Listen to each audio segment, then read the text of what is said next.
नाशिक शिवसेना ठाकरे गटाचे जिल्हाप्रमुख डी.जी. सूर्यवंशी अडचणीत, महिलांकडून गंभीर आरोप. शिवसेना ठाकरे गटाचे नाशिक जिल्हाप्रमुख डी.जी. सूर्यवंशी यांच्या विरोधात काही महिलांनी गंभीर आरोप केले आहेत. संबंधित महिलांनी सूर्यवंशी हे रात्री उशिरा फोन कॉल करणे तसेच असभ्य स्वरूपाचे मेसेज पाठवत असल्याचा आरोप केला आहे. या प्रकरणाची चर्चा सध्या राजकीय वर्तुळात चांगलीच रंगलेली असून स्थानिक वृत्तवाहिन्यांवरूनही याबाबतीत वृत्त प्रसारित करण्यात आलं आहे. मिळालेल्या माहितीनुसार काही महिलांनी सूर्यवंशी यांच्या वर्तनाबाबत नाराजी व्यक्त करत संबंधित प्रकार उघडकीस आणला आहे. या आरोपांमुळे शिवसेना ठाकरे गटात खळबळ उडाली असून पक्षाच्या स्थानिक पदाधिकाऱ्यांमध्ये चर्चेला उधाण आलं आहे.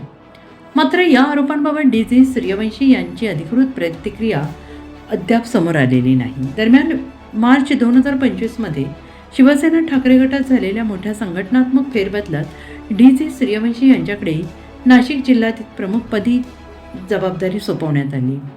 तत्कालीन जिल्हाप्रमुख सुधाकर बडगुजर यांची उपनेतेपदी बढती झाल्यानंतर सूर्यवंशी यांची या पदावर नियुक्ती करण्यात आली होती. राजकीय कारकिर्दीबाबत बोलायचे झाल्यास डी.जी. सूर्यवंशी हे गेल्या 30 ते 32 वर्षांपासून शिवसेनेत सक्रिय कार्यरत आहेत.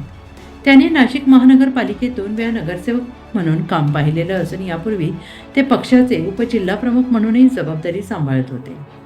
या प्रकरणामुळे आगामी काळात नाशिकच्या राजकारणात आणखीन घडामोडी होण्याची शक्यता व्यक्त केली जाते आहे.